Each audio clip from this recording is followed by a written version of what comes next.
देखिए, पहली बात तो ना हर एक को ये समझ लेनी चाहिए कि ये जो मेडल होते हैं ना, ये मेडल अकेले किसी एक खिलाड़ी के नहीं होते हैं।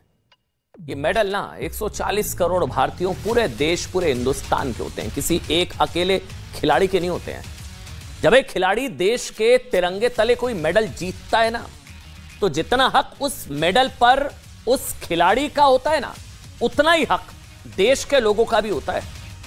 खिलाड़ी खून पसीना बहाकर देश के लिए मेडल लाते हैं, उनका सम्मान, तो देश भी ना उन खिलाड़ियों की जीत में खुश होकर और उनकी हार में आंसू बहाकर खिलाड़ियों का साथ देता है। खिलाड़ी मेहनत करते हैं, लेकिन उस मेहनत को अंजाम तक पहुंचाने के लिए देश के लोग अपनी जेब से टैक्स के रूप में पैसा देते हैं। ये मेडल सबकी मेहनत का नतीजा है, पूरे देश के होते हैं मेडल, अकेले खिलाड़ी के नहीं होते हैं। जब कोई खिलाड़ी ना ओलंपिक के फाइनल या सेमीफाइनल में पहुंचता है, तो पूरा देश धड़कने थामे इनके खेल को देखता है। किसी की आंखों में आंसू होते हैं, तो कोई ईश्वर से इनके लिए प्रार्थना कर रहा होता है, हाथों में तिरंगा होता है, दिल में उम्मीद होती है, आंखों में आंसू होते हैं, चमक होती है। आज इन खिलाड़ियों के जीतने पर भी देश वैसे ही खुशी मनाता है जैसे किसी जमाने में क्रिकेट का कोई बड़ा टूर्नामेंट जीतने पर देश खुश होता था। फिर से बोल रहा हूं, मेडल अकेले किसी एक खिलाड़ी के नहीं, पूरे देश के होते हैं। अगर इन खिलाड़ियों ने देश को गौरव का एहसास कराया तो इनको नमन है, बिल्कुल नमन है। लेकिन साथ में ना 140 करोड़ का भारत भी इनके साथ कदम से कदम मिलाकर चला। ये भारत इनके जीतने पर खुश हुआ, इनके हारने पर रोया। यानी ये मेडल इन खिलाड़ियों के साथ मिलकर देश ने अर्जित किए और आप विसर्जित करने चले थे। ये देश ने अर्जित किए, लेकिन आज खिलाड़ी वही मेडल हरिद्वार में गंगा में विसर्जित करने के लिए पहुंचे। और इसी के साथ खिलाड़ियों का आंदोलन भी ऐसा लगता है कि अब मुद्दा जो है ना वो भटक गया या विसर्जित हो गया। पूरे देश की सहानुभूति शुरुआत से इन खिलाड़ियों के साथ है, हमारी भी, हम भी खिलाड़ियों के साथ है। लेकिन आज जो हुआ ना, आज जो हुआ उसने खिलाड़ियों के प्रति इस सहानुभूति को ठेस पहुंचाई है। आज मन दुखी है। आज देश के गौरव को विसर्जित करने चले थे खिलाड़ी, आपके हमारे 140 करोड़ हिंदुस्तानियों के गौरव को विसर्जित करने चले थे। आज ठेस पहुंची है। हमारी सहानुभूति खिलाड़ियों के साथ, हम उनके साथ। लेकिन आज 140 करोड़ लोगों में बहुत से ऐसे लोग होंगे जो आज इस चीज से शायद इत्तेफाक नहीं रखेंगे कि आप मेडल विसर्जित करने चले थे। अच्छा, एक बड़ी खबर अब आ रही है। अब 8:03 हो गए, 6 बजे विसर्जन होना था, मेडल विसर्जन, मेडल को बहाना था गंगा जी में। अब ये बड़ी खबर आ रही है कि किसान नेता और राकेश टिकैत के भाई नरेश टिकैत हरिद्वार पहुंचे, उन्होंने खिलाड़ियों से मेडल ले लिए। बड़ी खबर है। अब ये खबर आ रही है, मेडल विसर्जन का कार्यक्रम अब टल गया है। ये बड़ी खबर आ रही है, मेडल विसर्जन का कार्यक्रम अब टल गया है। उन्होंने कहा है कि वो ऐसा ना करें। नरेश टिकैत, पता नहीं क्यों सब कुछ स्क्रिप्टेड लग रहा है। ये जो चीजें हो रही हैं, किसी ने रोका नहीं, अचानक वहां नरेश टिकैत जी प्रकट हुए, उन्होंने मेडल ले लिया और ये सारी चीजें। आंदोलन हाथ से निकल गया है। पहले रील, उस लाइट कैमरा आंदोलन, वो वहां पहुंचे, 6 बजे पहुंचे। आज गंगा दशहरा का दिन, मीडिया के सामने मेडल को विसर्जित करना था, बहाने का चीज, मतलब बहाना था मेडल को, मीडिया के सामने सब कुछ हो रहा था, किसी ने रोका नहीं। नरेश टिकैत वहां प्रकट हुए। अब ये खबर आ रही है कि उन्होंने मना लिया है। कि कौन है, कहां है, कौन पहलवानों, मतलब पहलवानों की मांग जायज है, उनका कंधा है, बंदूक किसकी है ये अभी तक समझ में नहीं आ पा रहा है। कौन से लोग हैं इनके पीछे जो ये भोले भाले पहलवानों को या तो उनका इस्तेमाल कर रहे हैं। ये तो बात योगेश्वर दत्त ने भी कही थी कि इनका इस्तेमाल हो रहा है। कुछ ताकतें हैं जो मोदी विरोध में या दूसरे विरोध में इन पहलवानों का इस्तेमाल कर रही हैं। देखिए, होना था मेडल विसर्जन, नहीं हुआ, किसी ने रोका नहीं। नरेश टिकैत वहां प्रकट हुए, कैंसिल हो गया कार्यक्रम। अच्छा, अब खबर है कैंसिल हो गया। नरेश टिकैत के समझाने पर विसर्जन का कार्यक्रम स्थगित कर दिया गया, मान गए। और अब हम शुरुआत से कह रहे थे कि आपका बुरा ना मानिएगा, हक भी नहीं बनता है, क्योंकि ये देश के मेडल है, किसी अकेले एक खिलाड़ी की नहीं है। और अब खिलाड़ी वापस दिल्ली लौट रहे हैं, बड़ी खबर है। अच्छा, दिल्ली में आकर आमरण अनशन भी होना था, वो होगा नहीं होगा, हालांकि अभी ये क्लियर नहीं है, वो भी संभवतः टल जाएगा। क्योंकि ये खबर आई थी कि पहले जो है मेडल विसर्जन होगा, फिर दिल्ली में इंडिया गेट पर आकर आमरण अनशन होगा। अब आमरण अनशन होगा नहीं होगा हमें नहीं पता है, लेकिन ये मेडल विसर्जन का कार्यक्रम टल गया है। गंगा जी में बहाने थे, मेडल वो टल गया। ये सब देखकर अब कुछ लोग पूछ रहे हैं ये सवाल कि कहीं ना कहीं ये वाकई में क्या स्क्रिप्टेड तो नहीं था क्या, मतलब ये होना ही नहीं था कभी। सवाल ये है ना कि क्या मेडल मतलब विसर्जन संभवतः शायद होना ही नहीं था, या होना था तो ये क्या हुआ क्या नहीं हुआ। जो लोग इस आंदोलन को हाईजैक करने की कोशिश कर रहे हैं, कहीं विसर्जन की स्क्रिप्ट उन्होंने तो नहीं लिखी थी, क्योंकि पूरे दिन ना लाइट कैमरा वाला आंदोलन चला, मीडिया के सामने सारी चीजें, गंगा दशहरे का दिन चुना गया, पूरे दिन खिलाड़ियों के इस फैसले की चर्चा होती रही, इवेंट बन गया, सब कुछ हो गया, एंड मोमेंट पर कैंसिल हो गया। नरेश टिकैत जी वहां प्रकट हो गए, उन्होंने कैंसिल करा दिया, मान गए खिलाड़ी। खिलाड़ियों के समर्थन में हैशटैग ट्रेंड करते रहे, न्यूज चैनल्स दिल्ली से लेकर हरिद्वार तक खिलाड़ियों का पीछा करते रहे। यानी कि खिलाड़ियों को भरपूर कवरेज चाहिए थी संभवतः, या उन लोगों को चाहिए थी जो खिलाड़ियों के जरिए अपने हित साधने की कोशिश कर रहे, मतलब उन्हें मिल गई। विपक्ष के राजनेताओं को बयानबाजी करके जो अटेंशन हासिल करनी थी संभवतः उन्हें मिल गई। जो संगठन बार बार इस आंदोलन में कूदने की बात कर रहे हैं, उनके कर्ता धर्ताओं को भी क्लाइमैक्स आते आते उनका रोल मिल गया, है ना। कोई हीरो बना, किसी को विलन साबित किया गया, किसी ने आप सोचिए कैमियो किया, तो किसी ने क्लाइमैक्स में एंट्री मार के, है ना, नरेश टिकैत जी पूरा स्क्रिप्टेड लग रहा है, क्लाइमैक्स में एंट्री मार के महफिल लूटने की कोशिश की। खिलाड़ियों का नुकसान है ना इसमें, सबसे बड़ा खिलाड़ियों का नुकसान है। लेकिन क्या इससे खिलाड़ियों को क्या मिला, आप सोचिए ना, क्या मिला क्या नहीं मिला, क्योंकि अब शायद खिलाड़ियों का मकसद भी न्याय हासिल करना है या नहीं, इस पर अब डाउट हो रहा है कुछ लोगों को। खिलाड़ियों के इस आंदोलन को राजनीतिक दलों और कुछ संगठनों ने हाईजैक कर लिया और लाइट कैमरा आंदोलन के मैनेजमेंट का काम पीआर कंपनियों को सौंप दिया गया। रील बन रही थी, सारी चीजें हो रही थी, आंदोलन था भी क्या नहीं था समझ नहीं आ रहा था जो चीजें हो रही थी। खिलाड़ी भी बहकावे में आए और सिर्फ मेडल नहीं, इस आंदोलन को ही विसर्जित करने में लग गए, उसके मकसद को। बहुत ही गंभीर विषय जो बृजभूषण शरण सिंह पर आरोप लगे, बहुत सीरियस आरोप है, पॉक्सो के तहत मामला दर्ज हुआ है, बहुत सीरियस है। लेकिन उस मामले की गंभीरता को हल्का किया कुछ लोगों ने, हल्का तो किया है। हम ऐसा इसलिए कह रहे हैं क्योंकि खिलाड़ियों के इस आंदोलन को कुछ राजनीतिक दलों और सरकार का विरोध करने वाले संगठनों ने ना फुटबॉल बना दिया है। वो भी एक ऐसी फुटबॉल बना दिया जिसके सामने लगे गोल पोस्ट को हर दिन शिफ्ट किया जाता है। हर दिन कैसे? अब इसकी ना क्रोनोलॉजी आप बहुत ध्यान से समझिएगा, जो अब मैं आपको समझाने जा रहा हूं। पूरी क्रोनोलॉजी, कहां से शुरू हुआ था आंदोलन और कहां ये मेडल विसर्जन तक पहुंच गया, इसको समझिएगा। तारीख 18 जनवरी 2023, 18 जनवरी से 30 मई तक की पूरी कहानी सुनाऊंगा। 18 जनवरी से 30 मई, 18 जनवरी 2023 यानी कि खिलाड़ियों का धरना शुरू होने से 3 महीने पहले क्या हुआ, जब विनेश फोगाट, साक्षी मलिक और बजरंग पुनिया जैसे स्टार पहलवानों ने दिल्ली के जंतर मंतर पर पहुंचकर रेसलिंग फेडरेशन के अध्यक्ष बृजभूषण शरण सिंह पर कई गंभीर आरोप लगाए थे। बहुत सीरियस चार्जेस थे। सबसे गंभीर आरोप यौन शोषण से जुड़ा था। तब विनेश फोगाट ने रोते हुए कहा था कि बृजभूषण शरण सिंह और कोच नेशनल कैंप में महिला रेसलर्स का यौन उत्पीड़न करते हैं। बहुत सीरियस चार्ज थे, बिल्कुल सही बात है। इस आरोप पर तुरंत एक्शन दिखाते हुए खेल मंत्रालय ने कुश्ती संघ से 72 घंटे के अंदर आरोपों पर जवाब देने के लिए नोटिस दे दिया। जब कहा तुरंत कार्रवाई 72 घंटे के अंदर। अब देखिए कहां पहुंच गया आंदोलन। इसके ठीक अगले दिन, मैंने आपको क्या डेट बताई थी, भूलिएगा नहीं, 18 जनवरी, नोट करिए इसको, 18 जनवरी। अगला दिन आया 19 जनवरी 2023। 19 जनवरी 2023 को पहलवान खेल मंत्रालय के अधिकारियों से मिले। उन्होंने कहा हम अधिकारियों से मिलना चाहते हैं। सरकार ने बिल्कुल अधिकारियों से मुलाकात की। फिर इस मुलाकात के बाद खिलाड़ियों ने कहा कि हम संतुष्ट नहीं हैं, क्योंकि हम चाहते हैं कि रेसलिंग फेडरेशन ऑफ इंडिया और इससे जुड़े राज्यों के एसोसिएशंस को बंद कर दिया जाए। ये नई डिमांड आ गई, सारे फेडरेशन को बंद कर दिया जाए और सब कुछ नए तरीके से शुरू हो। हम लोग देखेंगे, ये दूसरी मांग थी। इसके बाद भारत के खेल मंत्री अनुराग ठाकुर ने खिलाड़ियों से मुलाकात की। खेल मंत्री ने मुलाकात की। ये मुलाकात उस वक्त चली थी 4 घंटे। अभी मैं 19 तारीख की बात कर रहा हूं, नोट करिएगा। 4 घंटे मुलाकात चली। अनुराग ठाकुर हिमाचल प्रदेश में अपना कार्यक्रम रद्द करके इस मसले की गंभीरता को समझते हुए खिलाड़ियों से मिलने पहुंचे थे। खेल मंत्री और खिलाड़ियों के बीच देर रात तक हुई यह बैठक करीब 4 घंटे चली। इस मीटिंग में खिलाड़ियों ने जांच के लिए एक निष्पक्ष कमेटी बनाने की मांग की गई। इस मांग को मानते हुए, अच्छा कमेटी थी एक, इसको भी समझिएगा, एक कमेटी थी। खिलाड़ियों ने कहा नहीं ये कमेटी नहीं, हम इस कमेटी को ऊपर से देखने के लिए एक ओवरसाइट कमेटी चाहते हैं। तीसरी मांग। सरकार ने कहा चलिए ठीक है, एक ओवरसाइट कमेटी भी बना दी गई। फिर इस कमेटी में कुछ और सदस्यों को शामिल कराने की मांग की गई। चौथी मांग, कुछ सदस्य होने चाहिए, वो भी मान ली गई। आगे बढ़िए, 18-19 हो गया, फिर आए 20 जनवरी 2023 को खिलाड़ियों के खेल मंत्री अनुराग ठाकुर से फिर से मुलाकात हुई थी। अगले दिन सुबह सूत्र बताते हैं कि अनुराग ठाकुर अपने सारे कार्यक्रम रद्द करके अपने सरकारी आवास पर खिलाड़ियों का इंतजार करते रहे।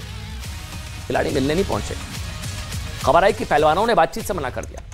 हालांकि बाद में प्रदर्शनकारी पहलवान अनुराग ठाकुर के घर पहुंचे और उनके साथ एक, याद है ना, ज्वाइंट प्रेस कॉन्फ्रेंस की थी, जिसमें पहलवानों ने कहा कि वो अब संतुष्ट हैं, सरकार के एक्शन से खुश हैं। इसके अगले दिन 21 जनवरी, 18, 19, 20, 21, अब मैं 21 जनवरी पहुंचा हूं, पूरी क्रोनोलॉजी समझाऊंगा आज आपको। 21 जनवरी को रेसलर्स ने अपना प्रोटेस्ट खत्म करने का ऐलान भी कर दिया। इसके ठीक 2 दिन बाद यानी कि 23 जनवरी को एक और मांग की गई। सारी मांगे मानी जा रही थी, 1, 2, 3, 4, अब 5वीं आ गई।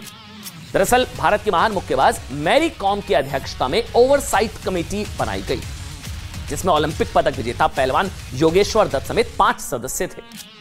अब खिलाड़ी नाराज हो गए, योगेश्वर दत्त के नाम से भड़क गए। इन्होंने कहा नहीं, इस कमेटी में ये होना चाहिए, ये नहीं होना चाहिए, सदस्यों में बबीता फोगाट का नाम भी जोड़ा जाए। खिलाड़ियों ने मांग करी, सरकार ने कहा ठीक है, कोई दिक्कत नहीं है भैया। यानी कि पहली बार आंदोलन शुरू होने के 6 दिन के अंदर खिलाड़ियों की लगभग 5-6 जितनी मांगे थी सारी मान ली गई। पहले गोल पोस्ट कैसे चेंज हो रहे थे ना, 1, 2, 3, 4, 5, 6, सब कुछ मान लिया गया।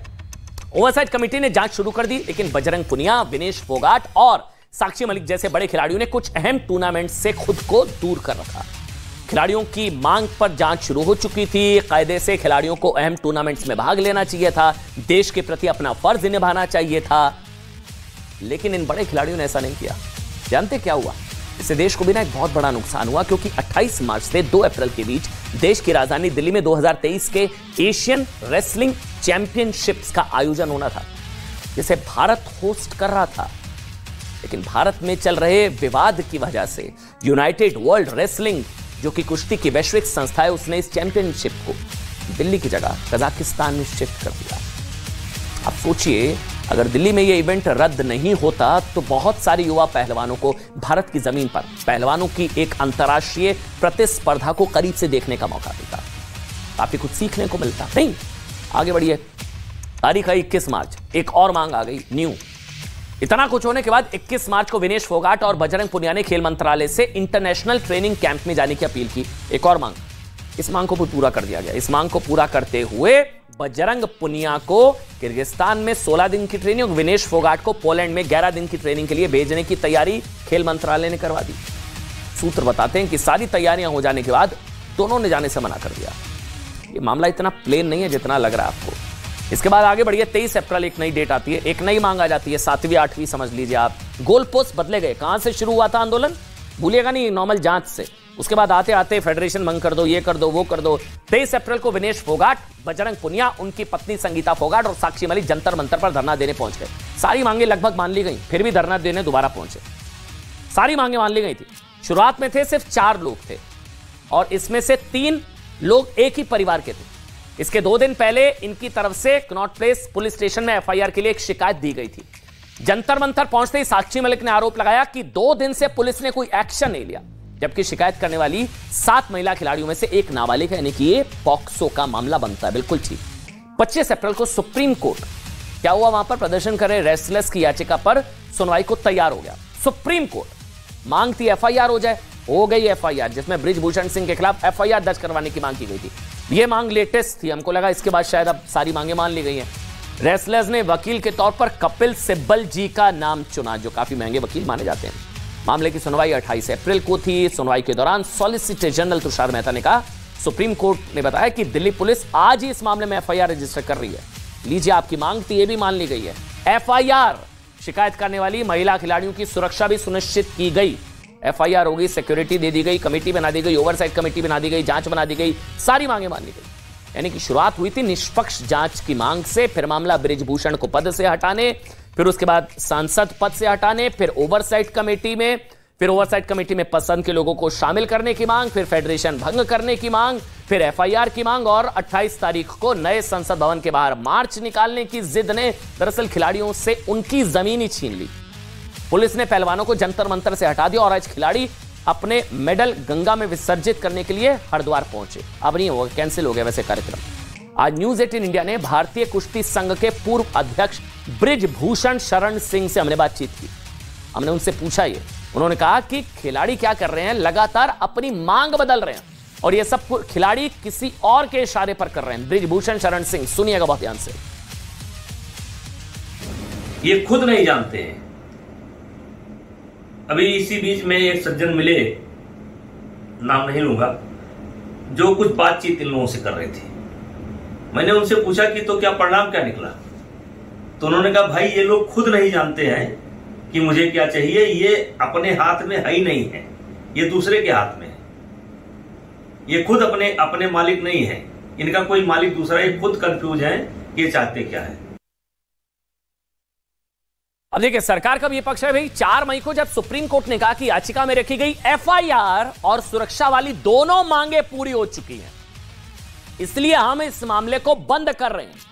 ये सोशल मीडिया पर विनेश फोगाट का एक वीडियो सामने आया है जिसमें वो कथित तौर पर खाप को सुप्रीम कोर्ट और हाई कोर्ट से ऊपर बताती हुई नजर आई। ये सुप्रीम कोर्ट का जब फैसला आया उसके बाद क्या बयान आया, सुनिएगा आप जरा इनका बयान। जो भी फैसला होगा, हमारे जितने भी बड़े बुजुर्ग हैं, जितनी भी खाप पंचायतें हैं, हमेशा वही लेती आई हैं।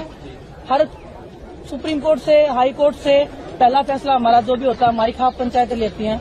जो भी वो फैसला लेंगे हम उनका फैसला होगा, उनका पालन करेंगे। अब देखिए आज देश भर में गंगा दशहरे का त्योहार मनाया जा रहा है। माना जाता है कि आज के दिन ही गंगा पृथ्वी पर आई थी। इस मौके पर हरिद्वार में लाखों लोग गंगा में डुबकी लगाते हैं। पहलवानों ने मेडल विसर्जन के लिए हरिद्वार में बहने वाली गंगा जी को चुना, क्योंकि जब पहलवान अपने मेडल्स विसर्जित करने पहुंचे तब वहां हजारों लोगों की भीड़ थी। आप कह सकते हैं कि खिलाड़ियों को बड़ी संख्या में लाइव ऑडियंस मिल गई।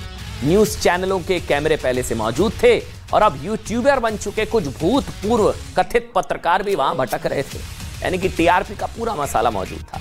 ये सब देखकर ऐसा लगता है कि शायद गंगा में मेडल विसर्जन का आइडिया किसी एक व्यक्ति, पार्टी या संगठन के दिमाग का सृजन है, जिसे अच्छी तरह से पता है कि आंदोलन को इवेंट में बदलकर हित कैसे साधे जा सकते हैं। यहां एक और बात गौर करने वाली है, और वो ये कि खिलाड़ियों ने जंतर मंतर पर 38 दिनों तक धरना दिया। 38 दिनों, ये लोग कहते हैं, जो कुछ लोग कह रहे हैं ना कि आंदोलन नहीं करने दिया, आप सुनिएगा, 38 दिनों तक धरना दिया। उन्हें किसी ने नहीं रोका।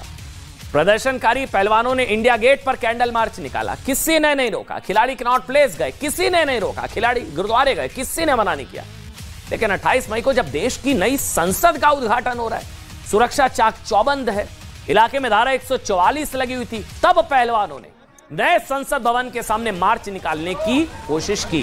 28 तारीख को, ना 27 को, ना 29 को, 28 को। समझ रहे हैं? कोई है जो इवेंट तय कर रहा है कि कैसे इवेंट बनेगा, कैसे हेडलाइन बनेगी, कोई है पीछे, मतलब पीआर कंपनी, इवेंट या कोई भूतपूर्व पत्रकार, यूट्यूबर, कोई लोग हैं इनके पीछे जो बता रहे हैं। पुलिस को कार्रवाई करनी पड़ी भाई, खिलाड़ियों को हिरासत में लेना पड़ा, प्रदर्शनकारियों के खिलाफ दंगा कराने और पुलिस के काम में बाधा डालने जैसे आरोपों के तहत एफआईआर दर्ज करनी पड़ी। अब खिलाड़ी मेडल विसर्जन के बाद अब आगे का नेक्स्ट इवेंट एक और ऑर्गेनाइज होने वाला है। आपको लग रहा होगा आप खत्म हो गया है, सब नहीं। अभी मेडल विसर्जन वाला तो टल गया, अब अगला जो था वो था आमरण अनशन। इंडिया गेट पर आमरण अनशन की बात हो रही है अब खिलाड़ियों की। गंगा में मेडल विसर्जित करने जाने से पहले आज साक्षी मलिक ने एक चिट्ठी लिखी जिसमें उन्होंने बताया कि वो और उनके साथी बहुत दुखी मन से मेडल गंगा में बहाने जा रहे हैं। अब वो नहीं बहा रहे, अब उनको मना लिया गया है। नरेश टिकैत जी प्रकट हुए, उन्होंने मना लिया। आगे उन्होंने लिखा ये उनके लिए मौत की तरह है, लेकिन जब उनकी नहीं सुनी जा रही तो वो मेडल रखकर क्या करेंगे और जी कर क्या करेंगे। देखिए हम एक बात स्पष्ट कर दें कि हम जो है ना पहले दिन से खिलाड़ियों के साथ हैं। देश की बेटियों को न्याय मिलना चाहिए और अगर किसी पर आरोप सिद्ध होते हैं, केस में मेरिट है, तो उसे कड़ी से कड़ी सजा बिल्कुल मिलनी चाहिए।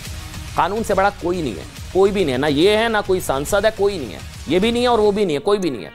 लेकिन लग ऐसा रहा है कि इस आंदोलन को हाईजैक कर लिया गया और इसके इवेंट मैनेजमेंट का ठेका हाईजैक करने वालों ने किसी पीआर एजेंसी को दे दिया, जो पूरा इवेंट कैलेंडर तय है कि ये हुआ, अब ये हुआ तो ये संसद भवन के सामने जाइए, वहां होगा तो फिर अब आपको मेडल विसर्जन करना है, मेडल विसर्जन हो गया तो अब आपको आमरण अनशन पर बैठना है। ये सब खिलाड़ी ना हरियाणा से है। हरियाणा में चुनाव होने वाले हैं, समझिएगा, एंगल कुछ और भी है इसमें, आप बहुत प्लेन नहीं है मामला। हरियाणा में कौन सी पार्टी सत्ता में वापसी के लिए जोर लगा रही है बताने की जरूरत नहीं है, आपको पता है। इसलिए आरोप भी लग रहे हैं कि पहलवानों के इस लाइट कैमरा और आंदोलन को एक पार्टी विशेष और कुछ संगठनों के इशारों पर यह रंग दरअसल दिया जा रहा है, क्योंकि खिलाड़ियों की ज्यादातर मांगे पूरी हो चुकी हैं पर आंदोलन अभी भी चल रहा है। और खिलाड़ी ये समझ नहीं पा रहे हैं कि अगर वो किसी और के इशारे पर ये सब कर रहे हैं तो वो मेडल नहीं, आंदोलन को ही संभवतः विसर्जित कर रहे हैं। ये मेडल्स ना खिलाड़ियों ने अकेले अर्जित नहीं किए, हम फिर से बोलेंगे। पहलवानों ने जो पदक जीते हैं वो अकेले उनके नहीं हैं, उनके भी हैं, लेकिन अकेले उनके नहीं हैं, पूरे देश के हैं, क्योंकि वो भारतीय ध्वज के नीचे खेले और उनके पदक सिर्फ पहलवानों की मेहनत से नहीं बल्कि कई लोगों की मेहनत से जीते गए, जिनमें खिलाड़ियों को कोच से लेकर उनका सपोर्ट स्टाफ तक शामिल है। सुनिएगा, कुश्ती में पिछले 5 साल में 150 करोड़ से ज्यादा खर्च सरकार ने सिर्फ इसलिए किया ताकि पहलवानों को बेहतरीन ट्रेनिंग, कोचिंग, इंफ्रास्ट्रक्चर की सुविधा मिल सके। उन्हें विदेशी प्रशिक्षण के लिए भेजा गया, राष्ट्रीय शिविरों में प्रशिक्षित किया गया और अपने कौशल को सुधारने और ओलंपिक, एशियाई खेलों और राष्ट्रमंडल खेलों में पदक जीतने के लिए अंतर्राष्ट्रीय स्तर पर प्रतिस्पर्धा कराई गई। एक रिपोर्ट के मुताबिक सिर्फ और सिर्फ बजरंग पुनिया की ट्रेनिंग पर 2,58,00,000, 2.5 करोड़ से ज्यादा खर्च हुए। बजरंग पुनिया, विनेश फोगाट पर 2,16,00,000 रुपए खर्च हुए। अब ये पैसा किसका है भैया? आपका, हमारा टैक्स पेयर्स का है। आप मेडल आप जाके विसर्जित कर देंगे, देश ने किया अर्जित आप कर देंगे विसर्जित। ये पैसा देश के टैक्स पेयर्स का है ना, आपका और हमारा है। इसलिए इन मेडल्स पर जितना हक खिलाड़ियों का है उतना ही हक देश के लोगों का भी है। इसलिए सवाल उठाना आज बहुत जरूरी था। इस बीच